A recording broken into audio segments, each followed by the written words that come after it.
नमस्कार शेतकरी बंधूंनो. मी Yogesh Khairnar, advance pesticide Nashik marketing manager.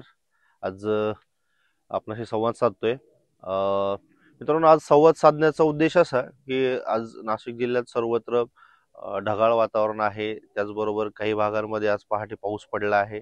या परिस्थितीमध्ये सगळ्यात महत्त्वाचे काही न्यूट्रिशन येतात. त्यामध्ये एक कॅल्शियम एक चांगलं एक न्यूट्रिशन आहे.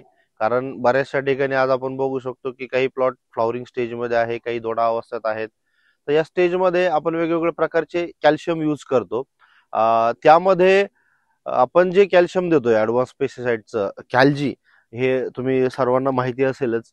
ग्लुकोनोलॅक्टेट फॉर्म्युलेशनचं ग्लुकोनोलॅक्टेट फॉर्म्युलेशन बद्दल एक थोडीशी एक इन्फॉर्मेशन मला अशी द्यायची होती की ग्लुकोनोलॅक्टेट फॉर्म्युलेशन म्हणजे ग्लुकोज, लॅक्टिक ऍसिड आणि कॅल्शियम असं एक सुंदर असं कॉम्बिनेशन ॲडव्हान्स पेस्टिसाइडने दिलेलं आहे आपल्यासाठी. बरेचसे लोक वापरताय, लोकांनी रिझल्ट पण घेतले. सगळ्यात महत्वाचा विषय म्हणजे उद्देश असा की ज्या वेळेला आपण द्राक्षबागेला कॅल्शियम देतो, कॅल्शियम दिल्यानंतरून सुरुवातीच्या स्टेजेसला ते कॅल्शियम पचवण्याची बागेमध्ये आपल्या ताकद असते. हळूहळू जसे जसे द्राक्ष बागेच्या स्टेजेस पुढे जातात त्या प्रत्येक स्टेजनुसार ती कॅल्शियम पचवण्याची जी क्रिया आहे ती झाडाची हळूहळू कमी होते.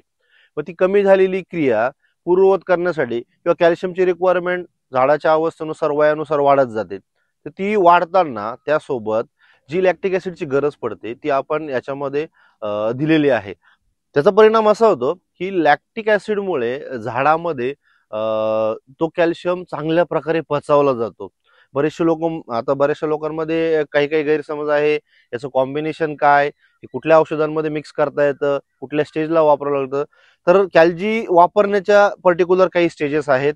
तर त्या स्टेजेस मी तुम्हाला दाखवतो की तुम्ही हे सुरुवातीपासून म्हणजे फेलफूट नंतरून पहिला स्प्रे घेऊ शकता. त्यानंतर दोडा अवस्था, फ्लावरिंग स्टेज, तुम्ही सेटिंग स्प्रेसाठी एएसएस मशीनमध्ये एकरी 1 लिटर या प्रमाणात कॉम्बिनेशन घेऊ शकता. त्यानंतर second dipping, third dipping. Normal tractor spraying मध्ये याचं प्रमाण 200 लिटर पाण्यासाठी 300 मिली, म्हणजे 1 लिटर पाण्यासाठी फक्त 1.5 मिली. आणि ईएसएस मशीनद्वारे एकरी 1 लिटर अशा प्रमाणात कॅल्जी वापरला जाऊ शकतो. दुसरं महत्वाचं असं की कॉम्बिनेशन्स आज या वातावरणामध्ये बऱ्याच ठिकाणी फंगीसाइडचे स्प्रे जाणार आहेत, म्हणजे जात आहेत. ज्याप्रमाणे स्टनर, लुना, रिव्हर्स असे देखील मॉलिक्यूल जातात. तर सगळ्यांना सांगू इच्छितो की स्टनर, लुना, रिव्हर्स सारख्या मॉलिक्यूलमध्ये याची कॉम्पॅबिलिटी जी आहे ती अतिशय सुंदर आहे. फक्त जे झोल ग्रुप आहेत तर त्या झोल ग्रुपमध्ये हे मॉलिक्यूलची कॉम्पॅबिलिटी तेवढी नाही.